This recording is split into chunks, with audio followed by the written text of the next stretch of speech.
da revelação subjetivada, do achismo. Já ouviu falar em achismos? Ah, mas eu acho, o achismo é empírico. O que é empírico? É uma opinião, e opinião não vale como axioma. O que é axioma? É postulado, certo? Postulado é algo que vale como afirmação verdadeira, com base, com estrutura, tá certo? Com fonte. Então eu falo sempre o seguinte para vocês: para entender Lutero e entender Calvino, Zwinglio, para entender Hus, esses reformadores, você tem que entender o contexto histórico, o contexto modernista, o contexto renascentista, o contexto humanista de que eles estavam inseridos. Se você não estuda, por exemplo, Santo Agostinho de Hipona, você não vai entender o pensamento de Lutero. E também não vai entender o pensamento de Calvino.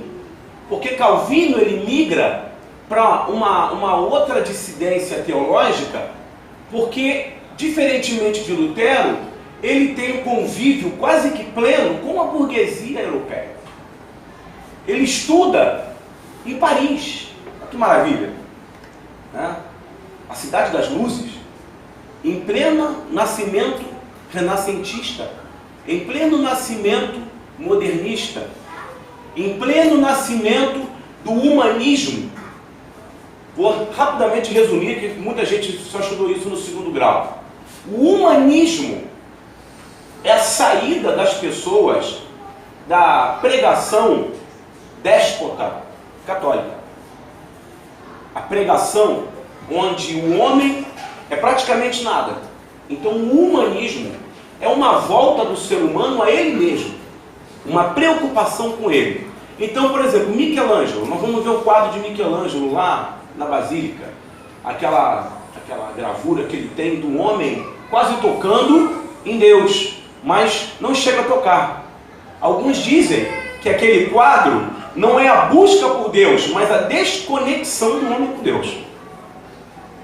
O homem, saindo do quadro católico, ele se humaniza mais e se diviniza menos. Isso é humanismo. Falei muito difícil? Não. Deu para entender? Por exemplo, nós vivemos hoje num pós-modernismo. O que é o pós-modernismo? Tá? O pós-modernismo é que as origens não têm importância. A história não tem importância. Vamos cair dentro da nossa fé. Nós somos protestantes hoje nessa onda pentecostal. Então nós fugimos da nossa origem, seja calvinista, seja luterana, seja o cristianismo puro. Nós vamos aprender hoje aqui, temos aprendido desde a primeira aula, hoje é a oitava, que o que aconteceu com o cristianismo? Houve uma cisão com o cristianismo puro, primitivo, dos mártires. Lembra dos primeiros mártires que morriam nas arenas? Que morriam nos cemitérios, eram perseguidos, eram empurrados para fora das cidades, eram jogados aos leões? Eles viviam um cristianismo puro. Se você pega as cartas de Paulo, ele nos ensina a doutrina cristã, ele fabrica, né? Ele estrutura a doutrina cristã num viés puro. Cristianismo puro. Hitler buscou o arianismo puro. Queria formar uma raça pura. Nós hoje temos um sincretismo religioso dentro das nossas divisões aí protestantes. Eu mandei para alguns hoje, não sei se todos assistiram, a Deise assistiu. Eu mandei para vocês um vídeo de um pastor usando uma moenda e expulsando o demônio através da moenda. Vocês viram isso? Eu mandei para você, Dani? Vê se você consegue. Eu mandei para você? É porque toda hora tem que botar senha aqui. Eu queria que vocês assistissem. Poxa, não dá aqui, não tem como. Toda hora tem que botar senha. Tem que ser liberado o negócio, liberado geral. Olha só, pessoal, vamos lá. Estão prestando atenção? Leandro, meu filho, você estava aqui me dando aquele feedback. Mas tá com a neném, fica com ela. O Ronaldo aí abandonou aqui a linha de frente. Onde eu parei?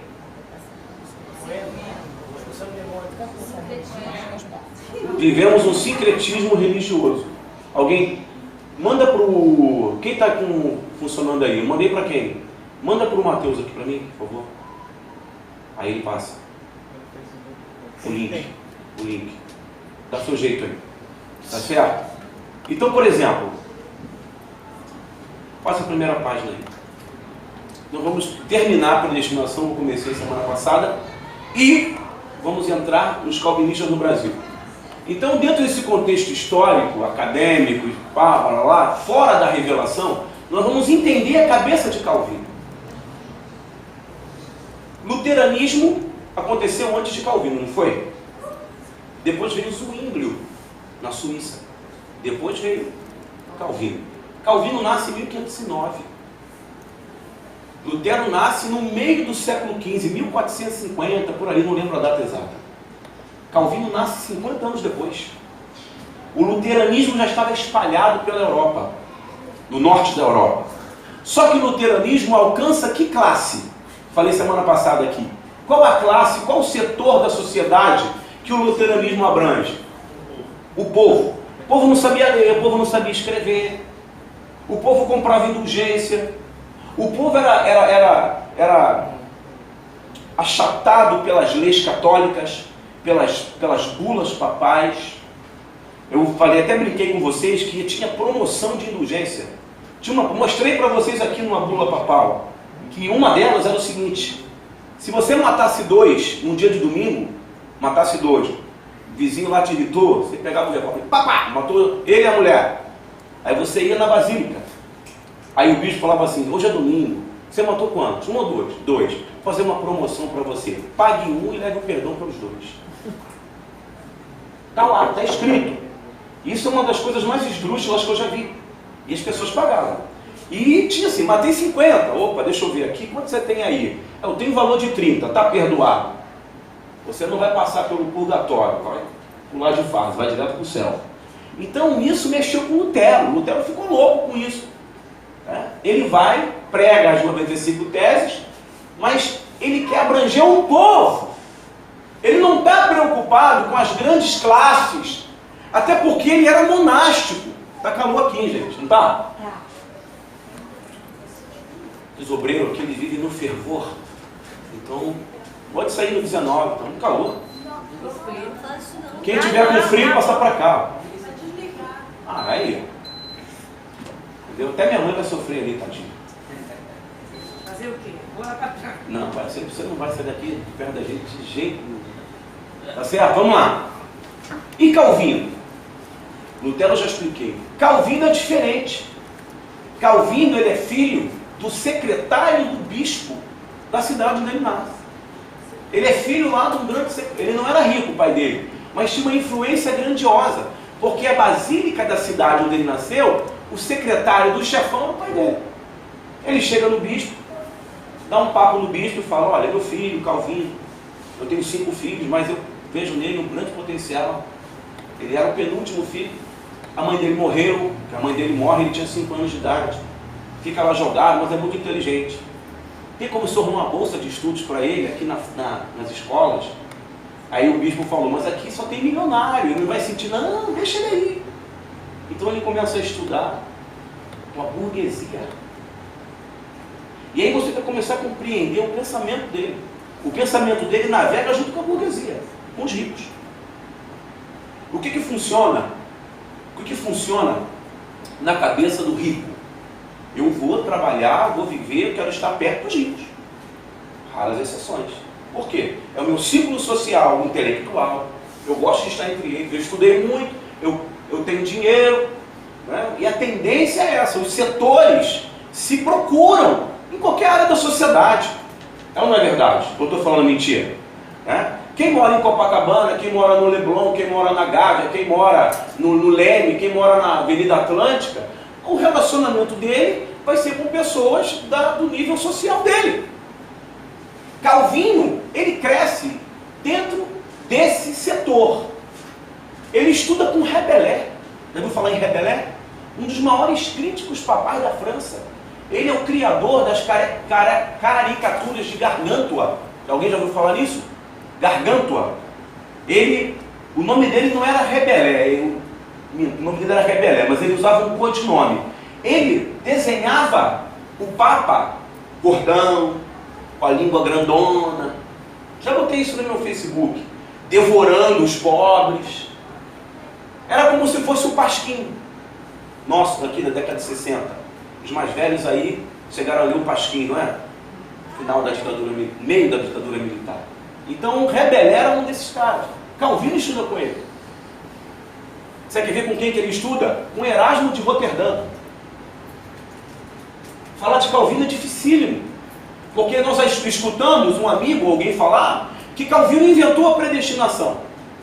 Calvino, ele vai construir teologicamente as institutas e dentro delas ele define o liberalismo, a vida liberalizada por Deus. Ele fala outras coisas também. Um liberalismo que atinge Estados Unidos, o liberalismo econômico, o liberalismo individual. Por que o americano pode ter arma e andar com armado? Eu, quando morava nos Estados Unidos, eu tinha um amigo brasileiro ilegal que ele podia ter porte de arma. Até o ilegal que mora lá tem o direito de andar armado dentro do carro. E alguns estados portar para autodefesa. De onde vem esse liberalismo? De Calvino. Como que isso chega lá? Os fundadores dos Estados Unidos, as primeiras famílias, os Quakers, quando chegam lá, levam o liberalismo calvinista. E a predestinação, ela fomenta o liberalismo. Porque se eu sou um camarada liberal, eu tenho direito a ter escravos. Os maiores traficantes de escravos não eram somente os católicos. Os holandeses, os boeres, eram todos calvinistas. Franceses. E aí? Mas espera aí, mas eu sou cristão, calvinista liberal. Isso aí não tem problema. Porque a teoria de Calvino me garante a salvação lá na frente. Então, tudo isso que eu estou fazendo aqui não é tão mal assim. Porque eu, de acordo com Calvino, vou provar isso nas teses dele, tenho a liberalidade divina. Complexo, né? Então, para Calvino, a predestinação nada mais é que uma autoafirmação de si mesmo. Uma fé na onisciência de Deus, uma crença que é escolhida através da graça. Então, ele pega alguns textos isolados. Primeiramente, gente, eu não condeno calvinistas, tá? Cada um tem a sua linha de pensamento. Luteranos, pentecostais. Tá com o vídeo aí? Eu falava, preste bem atenção, o perigo olha para mim, o perigo da mistura pentecostal é esse aqui. Não bota muito alto não, tá? Abre a imagem. Isso. Baixou o som? Que é alto pra caramba. Oi? Vai. Em nome de Jesus. Está expulsando o demônio. Em nome de Jesus. Em nome de Jesus. Ele vai pegar alho, vai pegar cebola, vai pegar papel, vai pegar... Tem um paralelepípedo ali. Você deu um zoom na imagem, né? Ou não? Tem um paralelepípedo ali, que eu não sei se ele vai fazer uma corrente de paralelepípedo depois. Ó, as pessoas bem pobres. Aí ele jogou, depois ele pega aquilo tudo e faz um churrasco. Entendeu?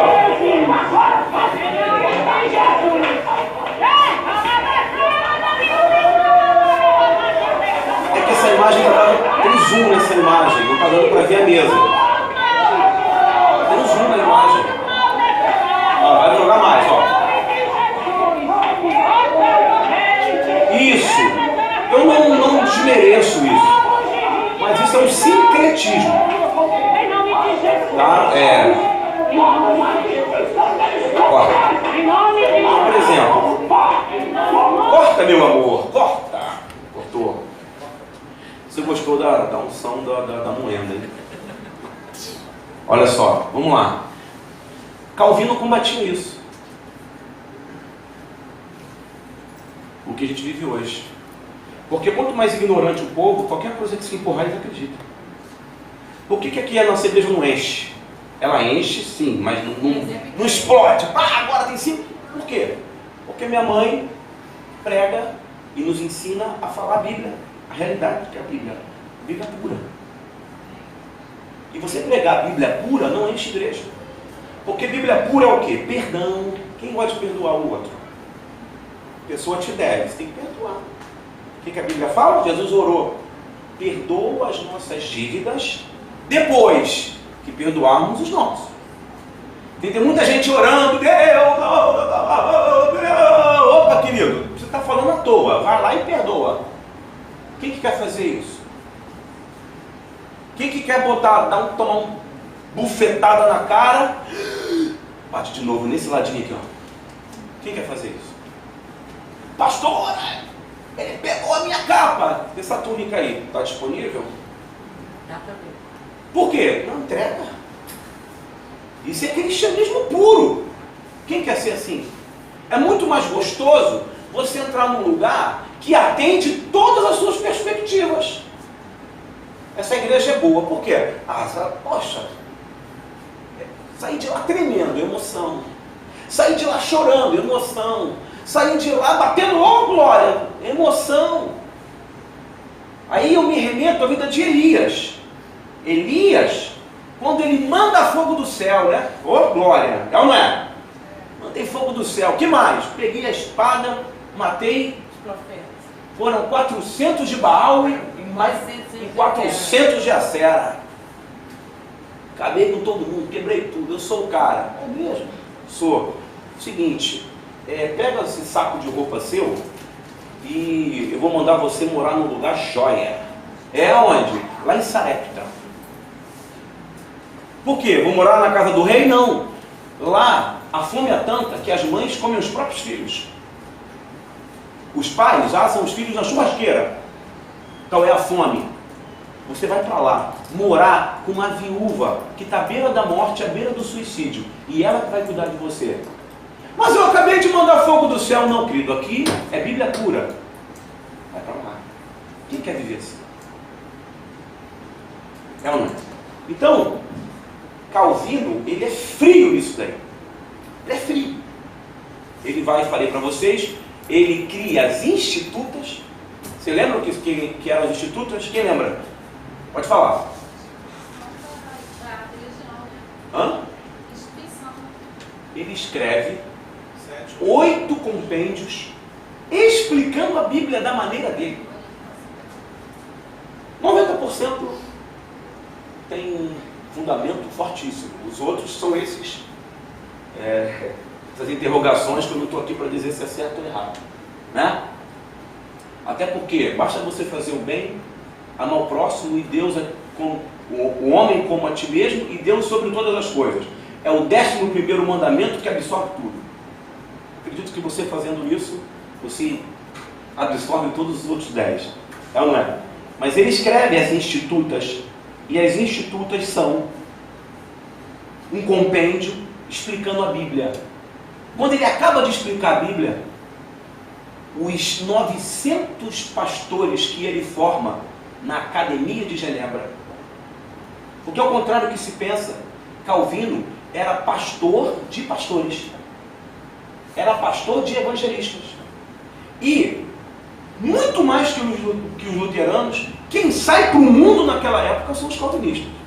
Eles saem para o mundo, junto com Cristóvão Colombo, junto com Cabral, junto com o pessoal que ia para a Índia, junto com o pessoal que ia para a África. Eram os calvinistas que iam, os luteranos não iam. Não tem história luterana no Brasil. Só no século XIX. A história no Brasil de protestantismo é calvinista. Porque os caras, eles tinham esse espírito liberal. Vou para o mundo, vou trabalhar, vou ganhar dinheiro, Deus está comigo. É ou não é? Se eu tiver que lutar por aquele território, eu vou lutar. Se eu tiver que matar índio, eu vou matar. Se tiver que ter escravos para poder trabalhar nas minhas Seis Marias, que eram as fazendas daqui, vou botar. Deus está comigo. Isso é o espírito calvinista. Era agressivo, era lutador, era guerreiro, era empreendedor. Tá? Vamos lá, vamos passar. 5 pontos do calvinismo. Primeiro, para Calvino, todo homem nasce no pecado, na depravação. 2, eleição incondicional. É Deus que escolhe. Eu vou mostrar os versículos que ele usa para isso. Terceiro, expiação limitada. O que é expiar? Um X. É o ato de levar a culpa. Isso é expiar. Bode expiatório. Um X. É aquele bode que vai levar a culpa no sacrifício. Agora, a expiação de Cristo é só para alguns. Bate um pouco na teoria do... Bate um pouco na teoria. Calma, hein, gente? Calma. Sei que vocês já estão aí cheios de dúvida. Na teoria dos 144 mil. Os eleitos dos testemunhas de Jeová. Tá? Graça irresistível. A graça de Deus é irresistível para os eleitos. Isto é, o Espírito Santo acaba convencendo e infundindo a fé salvadora neles. Quem fala isso é Santo Agostinho. Santo Agostinho cria uma tese que quando você nasce, você pode nascer ou não com a essência de Deus. Alguém já leu isso? Expliquei isso semana passada. Santo Agostinho, lá na Argélia, no século III, era bispo cristão lá. Ele, filósofo, pedagogo, escritor. Então ele cria uma série de teses. Lutero bebe nessa fonte, Calvino bebe nessa fonte. E aí eles vão dizer o seguinte: peraí, se eu tenho a essência de Deus, estou salvo. Porque eu tenho a essência de Deus. Então o que quer que eu faça? A essência está comigo. E é uma trinca, tá? Que comete um retornelo. Ela fica sempre repetida: a graça, Espírito Santo, pecado. Graça, Espírito Santo, pecado. Graça, Espírito Santo, pecado. Ela fica assim, ó. Ela não termina nunca. Elas se autorrespondem. Se eu tenho a graça, eu tenho o Espírito Santo. Mas eu pequei, mas a graça está aqui. Olha o Espírito Santo aqui. Voltei, mas pequei. Mas ele é graça. Eu tenho o Espírito Santo, mas eu pequei. Ah, mas ele é graça. O Espírito Santo. Tem onisciência também. Mas ele é onisciente. Eu vou ser salvo? Eu creio nisso? Me autoafirmo? Eu estou salvo. É uma teoria. É uma teoria. Que na verdade, assim como as teorias de Lutero, não vão nos fazer ser melhores ou piores. Basta você ser cristão. E o que é ser cristão? É o que Paulo disse: sede meus imitadores, como eu sou de Cristo. Quer ver como eu respondo qualquer pergunta? Mas o que eu tenho que fazer, pastor? O que Jesus faria no seu lugar? Faz isso. Pronto. Olha só, pastor, ele me roubou, ele me maltratou, ele fez isso comigo, fez. O que eu faço com ele? O que Jesus faria no seu lugar? Aí você mata a teoria de Lutero, mata a teoria de Zwingli, mata a teoria de todo mundo. O que Jesus faria? Aí você é remetido ao cristianismo puro. Que é o mais difícil, né? Porque Jesus, falei hoje com o pastor André. Estava lá com a minha esposa e o meu filho lá em casa, ele apareceu, aí começamos a falar da Bíblia, né? Pastor, quando bate com o pastor é fogo, só a Bíblia. Aí não sei o que, aí veio o seguinte assunto: Judas. Eu falei, Jesus era tremendo, né? Jesus sabia que Judas era ladrão e não o impedia de comer do mesmo prato. Jesus não declara amizade a Judas só no beijo da traição, não. Ele fala: aquele que é mais meu parceiro, aquele que quando eu estou comendo vem, pega minha coxa de frango e sai correndo para comer. É esse que há de me trair. Aí você mata toda essa balela teológica, tá? De qualquer um, de Edir Macedo, de R.R. Soares, de Zwingli, de Calvino, esse montão de gente. Aí você volta para Jesus e Jesus fala: amigo. Eu tenho para mim, dentro da minha interpretação, que quando Jesus olha para ele com aquela compaixão e o chama de amigo, sabe o que ele fala? Não tem problema você me trair, você é meu amigo. Quando eu morrer, tranquilo, segue tua vida, segue teu caminho, está perdoado. aquela chamada de amigo é o perdão. Mas ele não absorveu isso e acabou se matando. É o que acontece na igreja.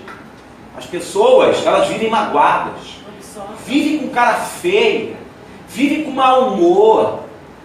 Eu dei uma palestra na empresa desse casal que veio aqui de manhã, eles me convidaram para dar uma palestra lá, e eu falei para ele uma coisa que eu aprendi: eu posso discutir com minha esposa em casa, brigar com o mundo, posso ficar chateado com tudo. Quando eu chego num ambiente de trabalho, eles não têm nada com isso.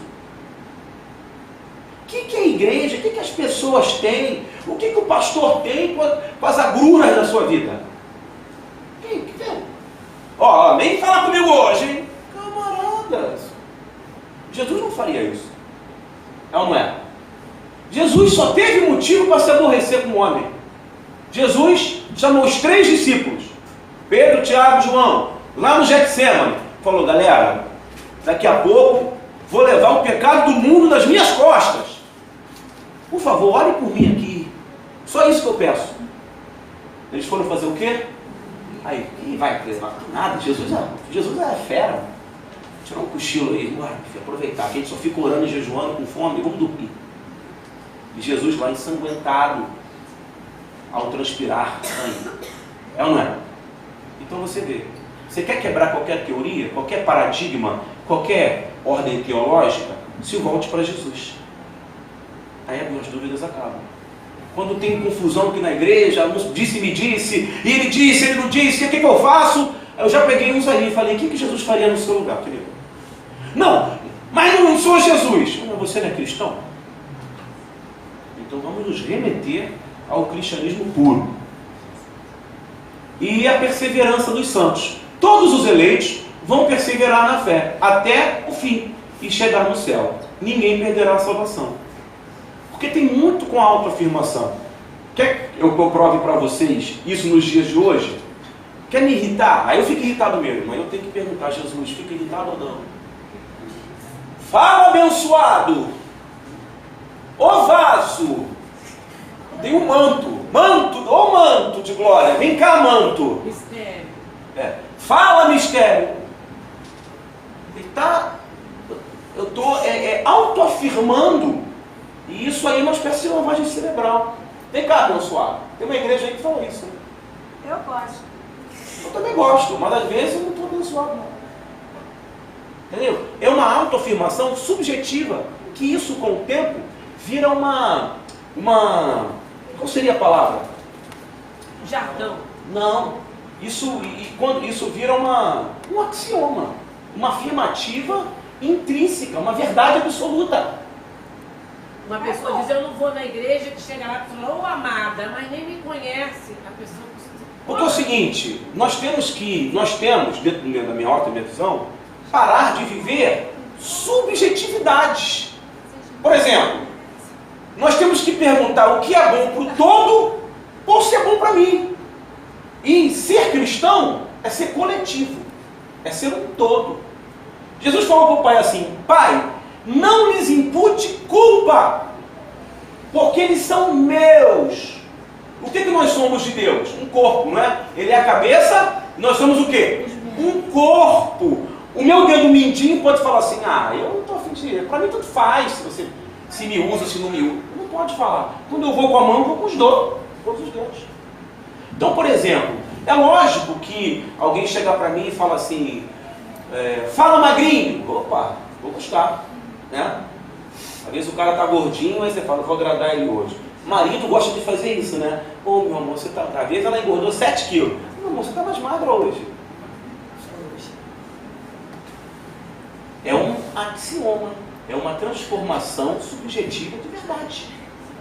Então, as teorias, muitas delas teológicas, são isso. Certo? Quer ver? Vamos aí. Pessoal que é mais antigo.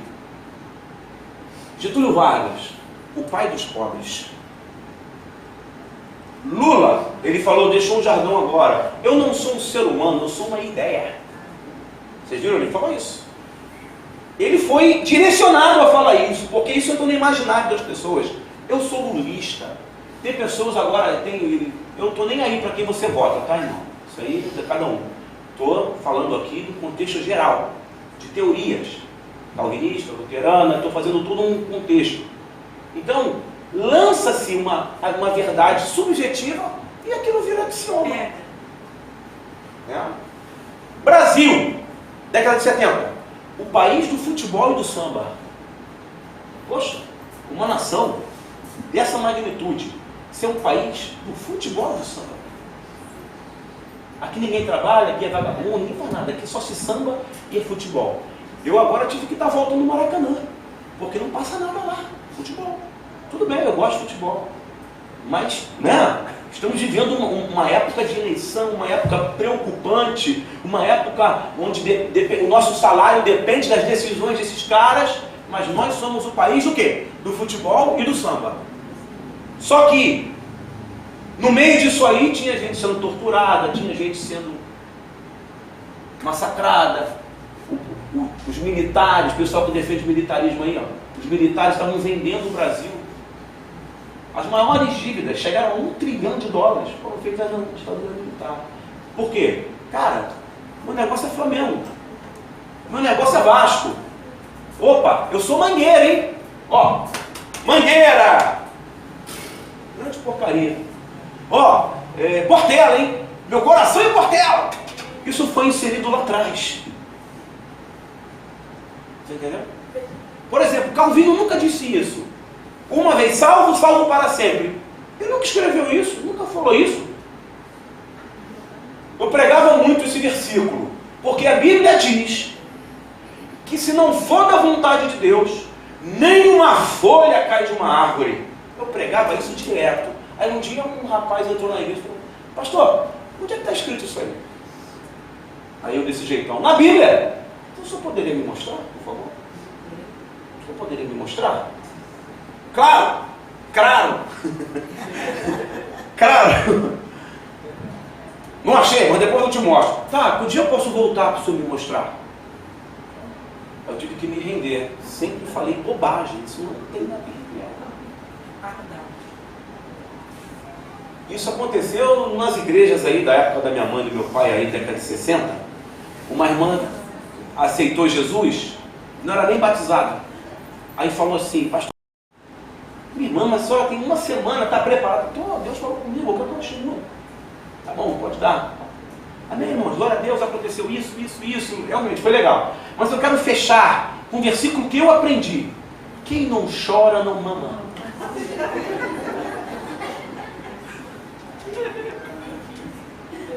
Aí o pastor tomou o microfone da mulher: que é isso, irmão? Isso está na Bíblia, não? Ah, bota, pastor, é tão bonitinho. Entendeu? Próximo, vamos lá, vamos acelerar. Então vamos aos textos que ele se vale para essa teoria predestinatória. O Senhor fez todas as coisas para os seus. Mas o que a hermenêutica e a exegese nos ensina? O que é hermenêutica? É contextualizar tudo que fala a respeito daquele versículo.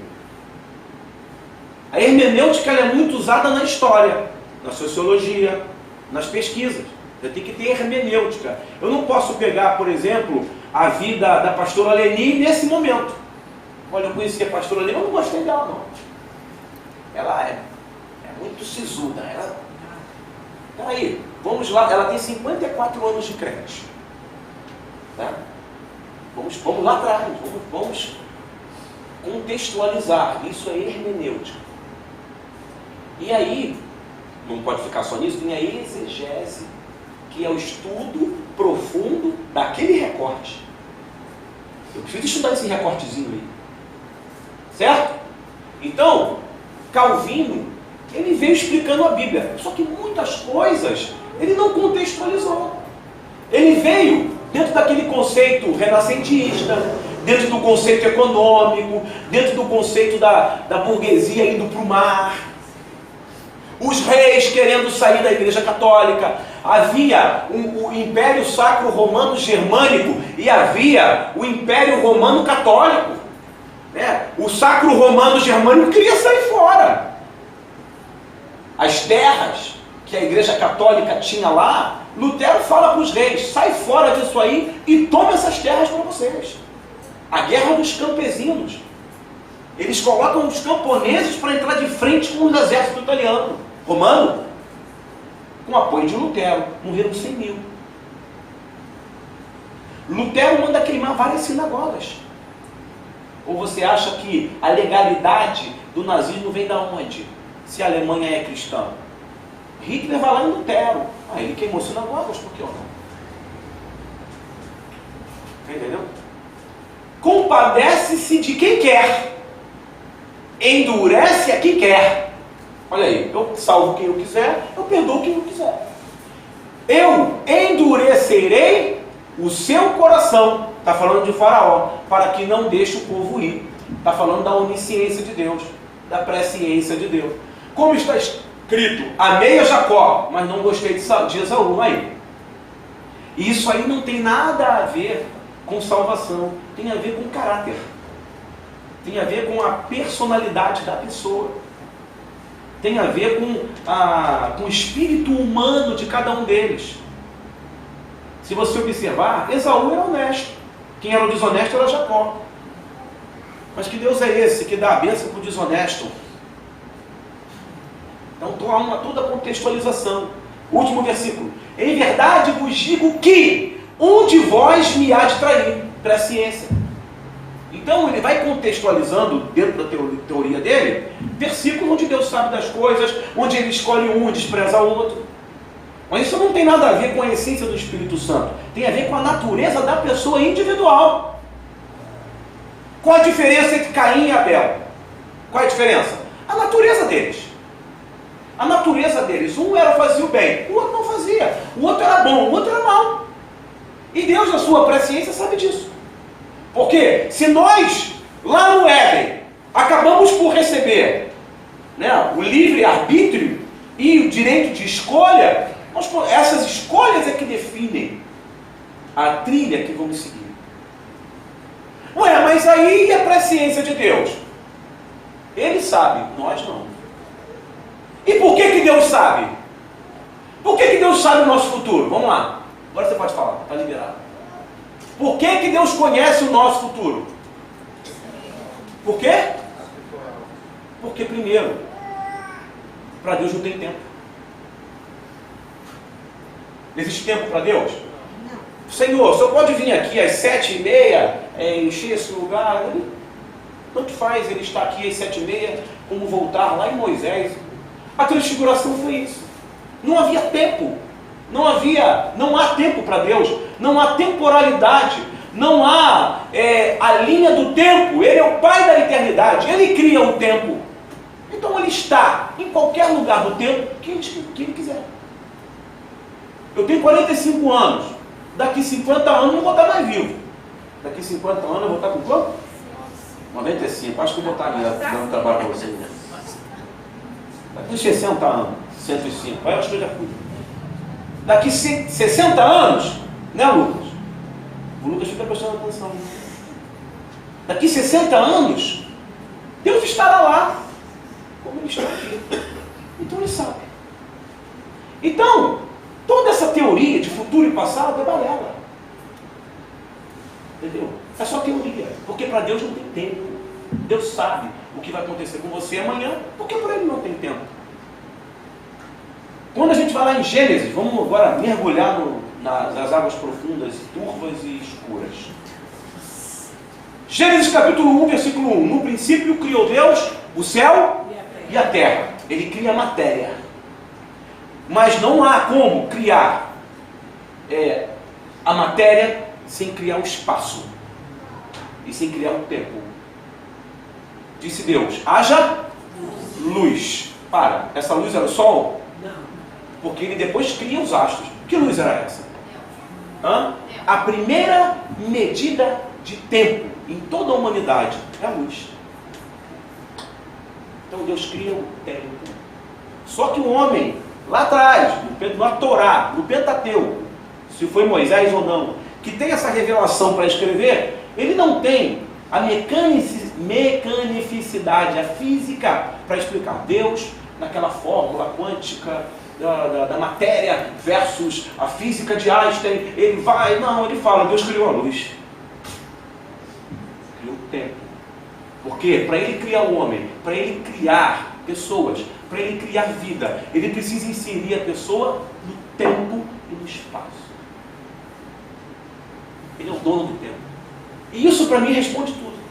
Mata a teoria de Calvino, pessoalmente, tá? Eu particularmente. Mata a teoria de Calvino, mata a teoria de Lutero, mata tudo. Fica só Deus e Jesus. Uma coisa que Calvino prega, que eu gosto bastante, que só houve um homem perfeito na Terra. Isso é bem óbvio, né, gente? Ele foi tão inteligente para Jesus. Isso aí é fera. próximo, vamos lá. Estão enjoados já, não? Já estão. O pessoal está dormindo aí? Vai vocês aí, dá uma cutucada. Todo mundo, cutuca aí. Dá uma massagem no ombro do irmão aí do lado aí. Tem gente que não me engana, não. Tem gente que pega a Bíblia, abre a Bíblia, bota o óculos assim, fica assim, ó. Não me engana, não, hein? Chamava os predestinados de eleitos. Falar de Calvino é bravo. A predestinação vem pela graça e revelação do Espírito Santo. Já falei isso. Então, a autoafirmação embasada na fé, que catalisa essa revelação. Eu falo assim para você, ó. Valéria, fica tranquila. Você está salva. Eu me encho, né? Sou profeta na sua vida, sou boca de Deus, você está salva. Ah, recebe aí, vá! Eu não a conheço, eu não sei a mente dela, como ela vai absorver isso, mas eu lanço isso sobre ela. Se a pessoa não tem um embasamento bíblico, se a pessoa não tem uma caixa de ferramenta bíblica, porra, eu estou num pecado, estou morando com um homem, estou vivendo isso, aquilo, sou homossexual, eu estou matando gente, mas ele falou, estou salvo. Agora você fala isso para aqueles homens que vinham para cá, para o Brasil, onde só tinha índio e onça. Está salvo. Pode ir tranquilo. Tudo. A maioria morria no mar. A viagem de 6 meses, do desconhecido, no mar tenebroso. Olha o que ele era, doutor em ciências jurídicas e em jurisprudência. Eu falei semana passada, né? E isso foi fundamental para teorizar. Estamos já, quem nunca ouviu falar em jurisprudência, ouviu falar agora essa semana. Você que é do direito ali, pessoal do direito, não vou me meter muito na área de vocês não. Mas doutrinaram algo que não está na Constituição. O que a Constituição reza? Que a presunção de inocência. O que é isso? Você é inocente até que todas as etapas se findem. E a segunda instância não é. Aí o Supremo Tribunal, aqueles homens chatos, enjoados, falam pra caramba e não dizem nada. Aí eles criaram uma jurisprudência, interpretaram aquela lei e criaram uma doutrina. E Calvino era jurisprudente. Ele estudou retórica e dialética, que eram ciências gregas de convencimento. Lutero também. Esses homens não são qualquer coisa à toa, estudaram demais. Observa a nossa vida evangélica. Ninguém lê, as pessoas não leem nem um salmo. Aí quer chegar na igreja e quer teorizar tudo. Não, peraí, não é bem assim não.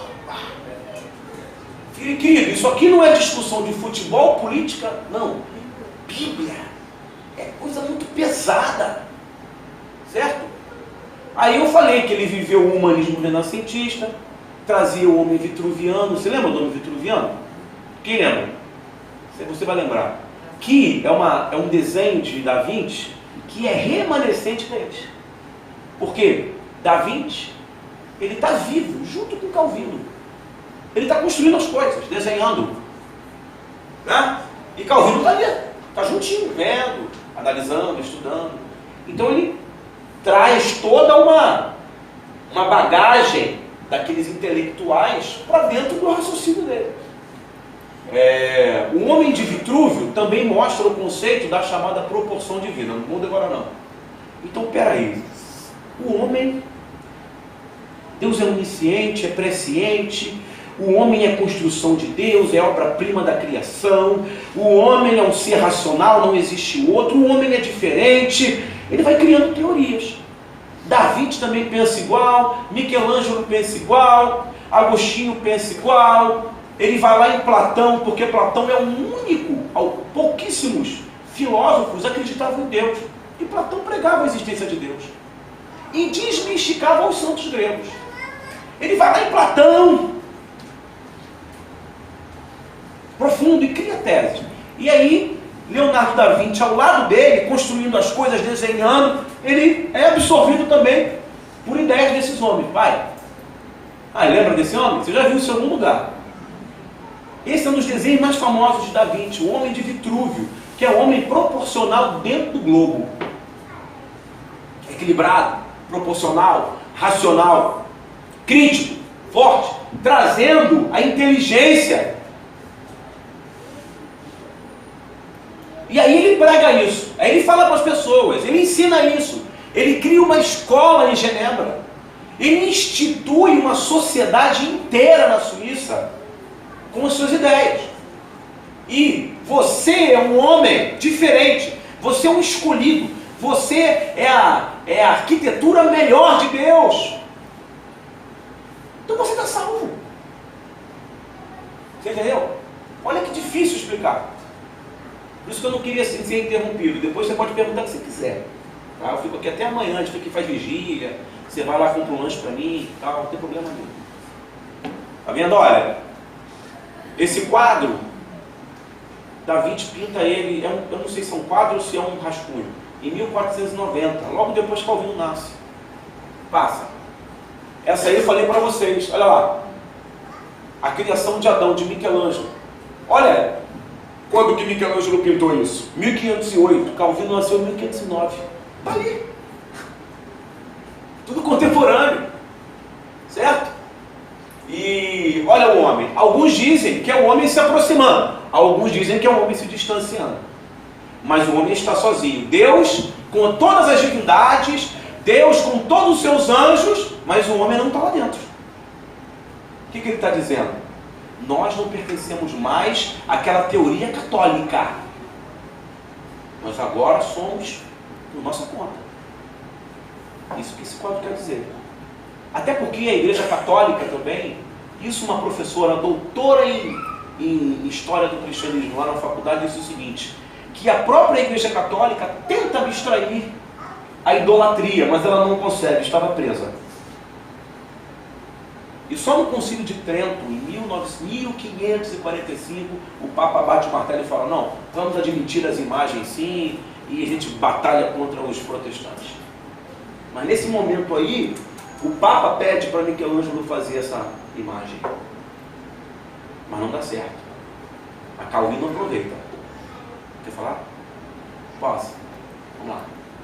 Mais textos bíblicos que ele usa.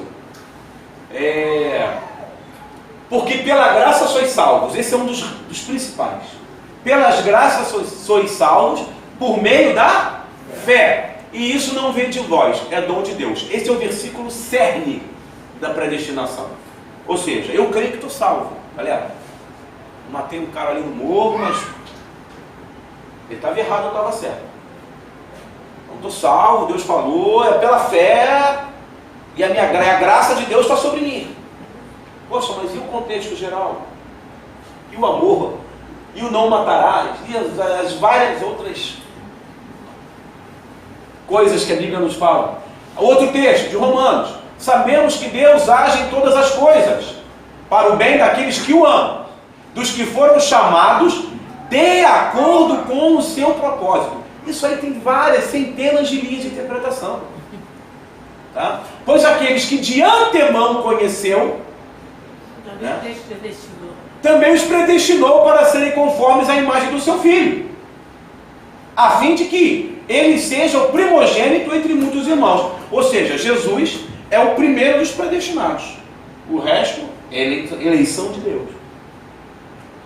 Agora, nós temos que ter muito cuidado com a interpretação humana da palavra de Deus.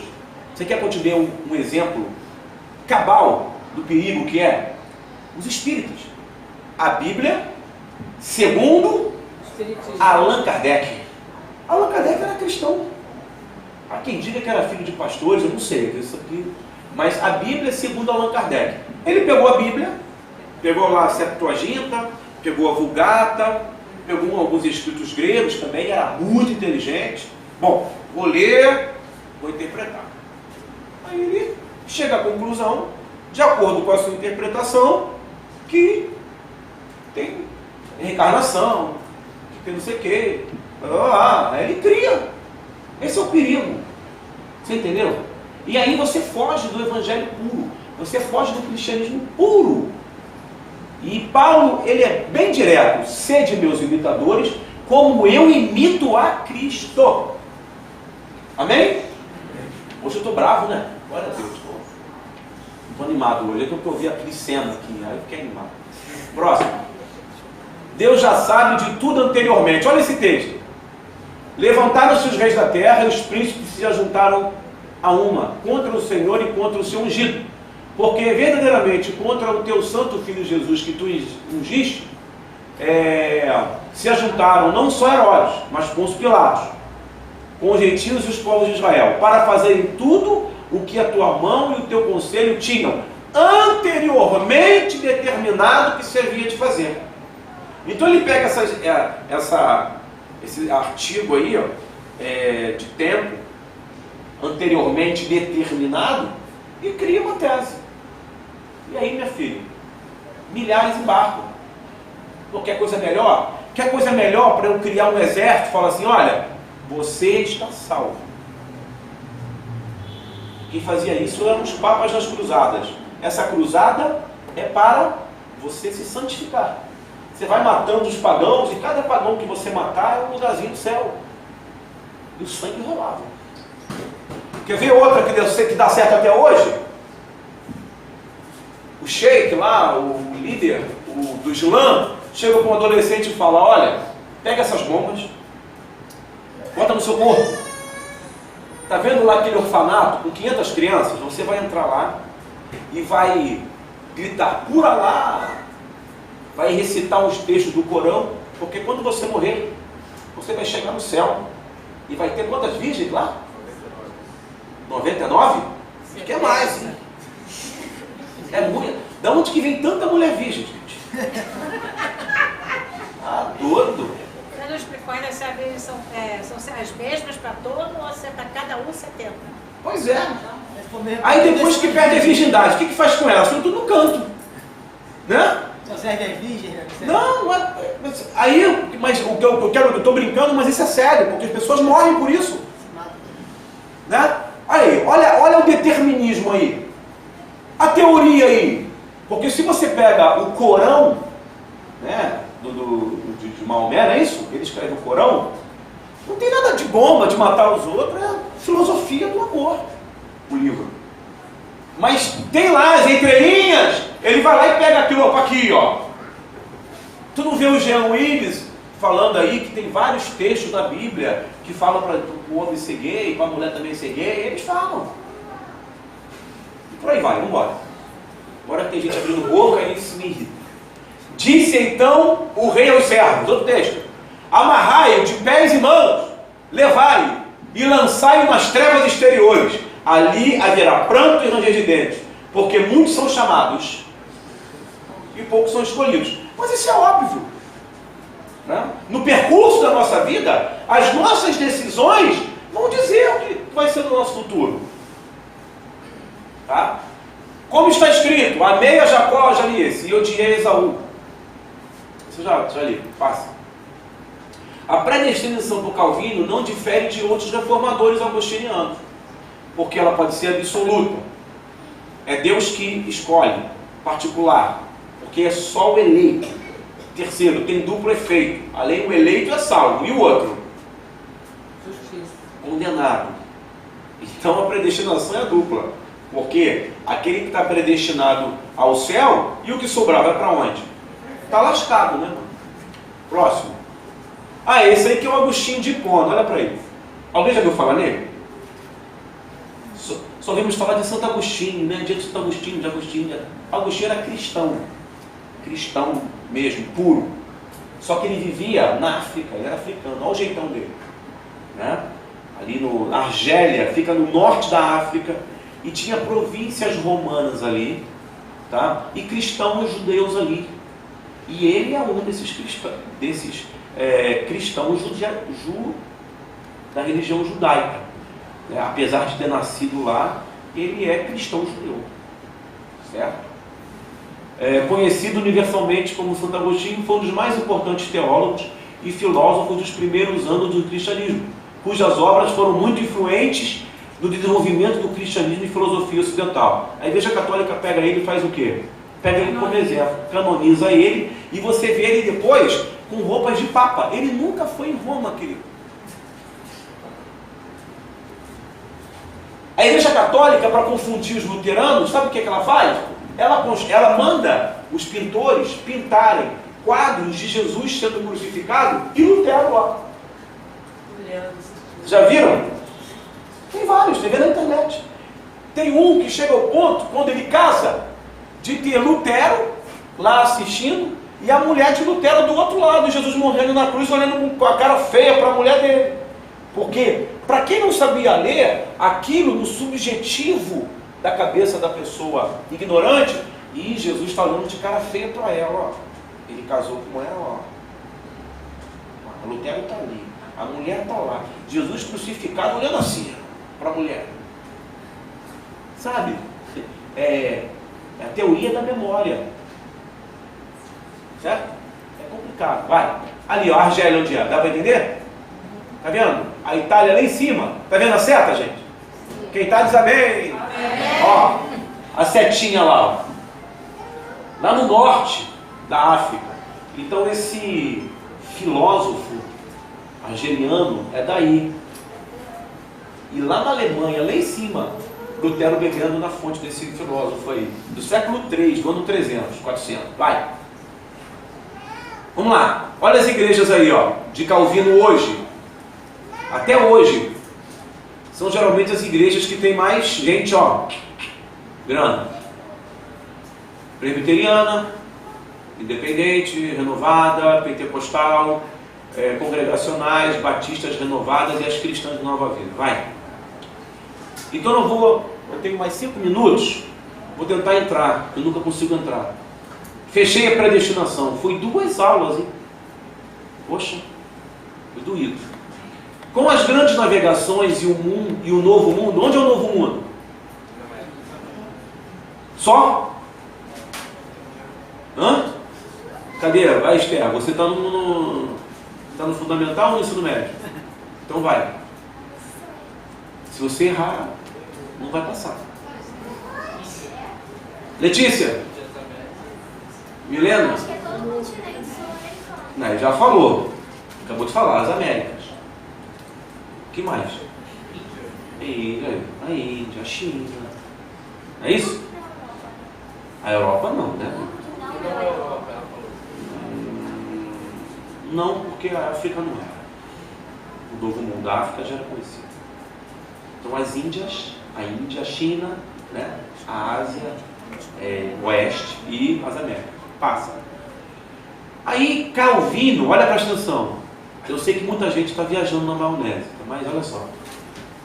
Isso é importante para quando você pegar alguém aí fora e querer mentir da besta, falar alguma coisa, você arrebentar ele.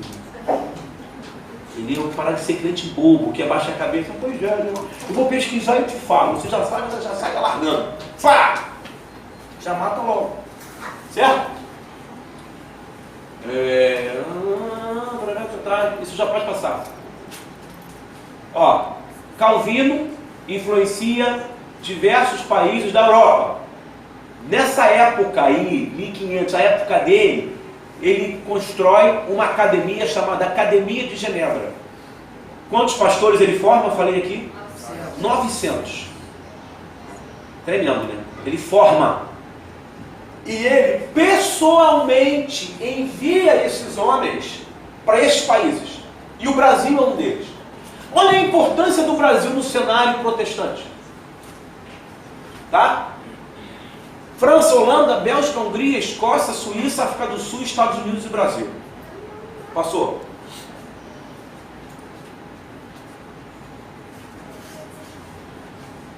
Já falei isso semana passada, passou. Tá? O contexto europeu nessa época. A igreja, quando surge o protestantismo, quando Lutero surge, quando Calvino surge, o que acontece com a Europa? Vamos lá, pessoal europeizado aí, fala aí. O que acontece? Muito simples. O poder da igreja católica diminui, porque a burguesia se converte. O padre ensinava que o dinheiro era coisa do diabo, que eu tinha que levar para a igreja. E o burguês está querendo ganhar dinheiro. E quem eram os burgueses na sua maioria? Hã? Quem eram os burgueses na sua maioria? Que nacionalidade eram eles? Que dificilmente você vê pobre aí hoje. Judeu. Nossa, estou dando zero para todo mundo. Ele falou? Judeu. Os judeus. Você acha que quem bancou Colombo foi quem? A rainha? Você acha que quem bancou Cabral foi quem? Você acha que quem bancava os traficantes de escravos era quem? Você acha que quem tinha grana para comprar caravela, botar 200 homens, comprar comida, encher de ração, bancar, pagar, o cara fica 1 ano no mar? Quem é que pagava isso, gente? Judeus. Até os judeus se convertem, vão ser chamados de cristãos novos. Mas era tudo mentira, por dentro eram judeus. E os burgueses deixam a igreja católica, os burgueses deixam o vínculo católico e se convertem ao calvinismo. E tem a liberalidade religiosa sistemática nesses países que admitem essa religião e vão livres, buscar vida, são livres. Lucas, sabe? Depois eu te dou aqueles R$100. A mãe dele pega. Surgimento de novas igrejas cristãs. Aí surge a igreja anglicana, luterana, para lá. Diminuição da interferência católica no poder político dos monarcas. Antigamente os reis só podiam casar-se com as mulheres que a igreja católica indicava. Aí na Inglaterra teve um lá, não, eu quero casar com outra. E aí, vou me converter ao protestantismo. Henrique VIII, sei lá, não dá para decorar não, todo mundo. E ele casa com Ana Bolena. E aí descasa com ela, e casa com outra, e casa com outra, e vai casando. Agora ele é protestante.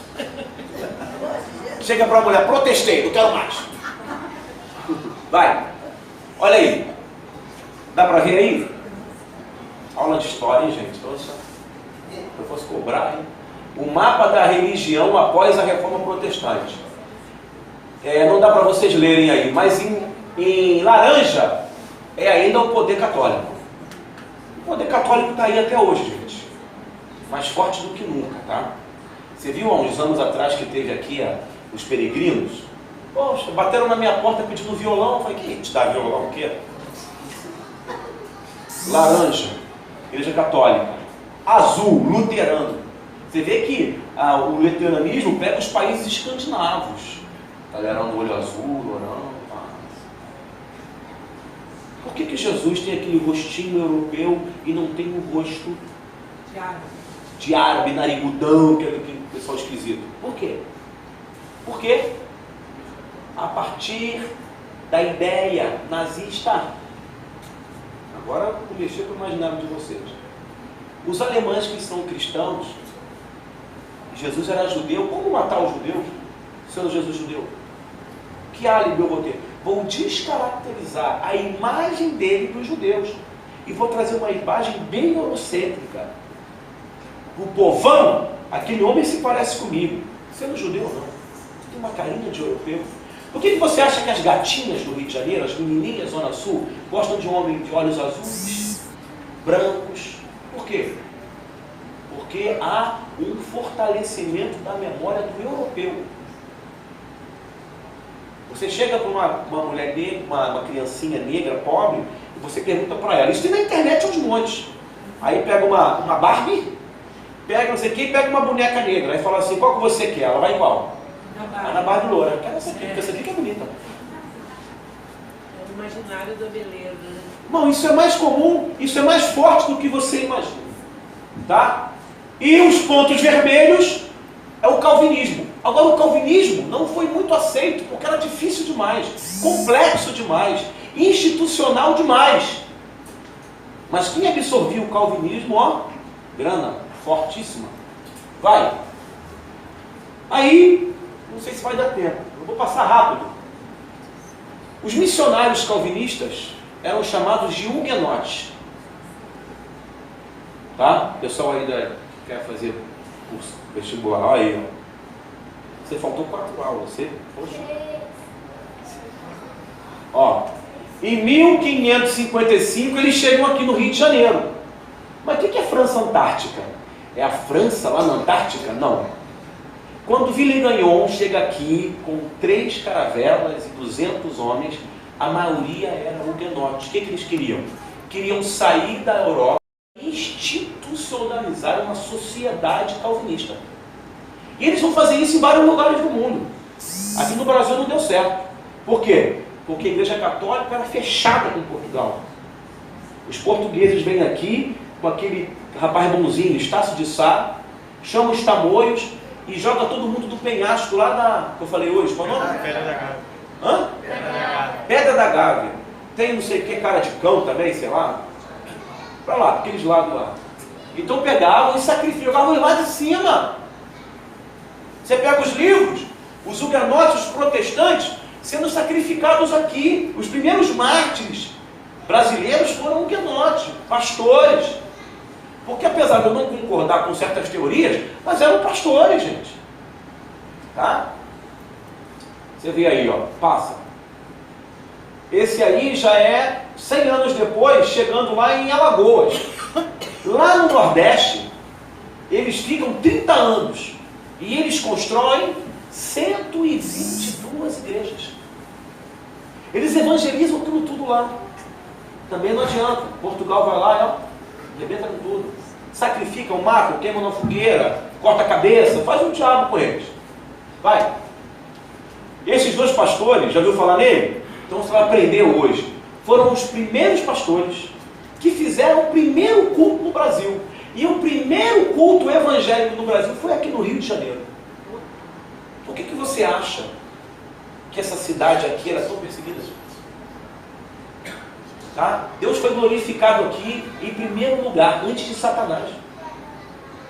Não tinha padre, não tinha nada aqui. Os portugueses estavam lá no Nordeste, na Bahia, aqui não tinha nada.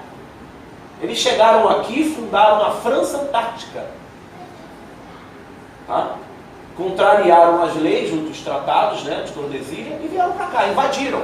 Tomaram conta aqui do Rio de Janeiro. Fundaram uma cidade aqui no Rio de Janeiro, aqui nas praias de Ipanema, tá acabando. Por isso que o pessoal aqui é abençoado. Né? Aí fizeram a primeira ceia, o primeiro batismo e o primeiro casamento, em março de 1557. Então, em 2057, fará 500 anos do primeiro culto gospel aqui. Né? Entendeu? Vai. E aí tem o memorial deles 2. Eu não achei foto deles, mas memorial da primeira ceia das Américas. Então tem aqueles 2 pastores, o Pierre e o outro. Essa igreja aí vocês conhecem, é a primeira igreja batista do Estácio, se eu não me engano. É Estácio? Não é presbiteriano, não? É presbiteriano? Não lembro. Parece presbiteriano. Eu acho que é. Eu sei que é ali no Estácio. Agora, tem uma coisa engraçada aí. Estácio de Sá foi o homem que matou os 2. E a igreja no bairro do Estácio. Tá? Vai. Nós somos chamados, presta atenção, nós somos, a cidade do Rio de Janeiro é a cidade de São Sebastião. Aí eu fui procurar. Historiador é fogo, ou raça. Vamos entender isso aí. O dia marcado para a execução dos huguenotes no Rio de Janeiro, dos pastores, foi no dia chamado Dia de São Sebastião. Então, quando você sai para a rua, dia de São Sebastião, intrinsecamente, foi o dia do assassinato de centenas de crentes aqui. Estudar é bom. Ó, eu não vou entrar nesse mérito, vou parar por aqui. Não dá tempo, entendeu? Mas entrei, né? Consegui entrar. Poxa. Então, a 9ª aula, a 10ª é só como esse verso, é isso, gente? Não, pode ser, eu estou com fome, também com fome. A 10ª aula vai ser a última, entendeu? O Marcelo falou que... Vou deixar aqui. Na semana que vem, nós vamos falar sobre a atuação dos católicos e os calvinistas aqui, porque o couro come, certo? O couro come. E aí, eles trazem os escravos, tentam aí vira uma guerra para catequizar os índios. E aí a gente vai entender como que a religião, a gente vai fechar com isso, a religião evangélica no Brasil. Vamos distrair a fundo e vamos entender por que tem Universal, vamos entender por que tem a igreja. Tem uma igreja aqui no Brasil, não ria, não pode rir não, amém? Amém. Se chama Igreja Evangélica Cuspe de Cristo. Pode ter um rir. Nós vamos entender por que dessa bagunça, desse sincretismo, dessa miscigenação. Ó, sabia? Tá bom, pessoal? O pessoal que dormiu, está acordando agora, obrigado pela presença. Vamos orar.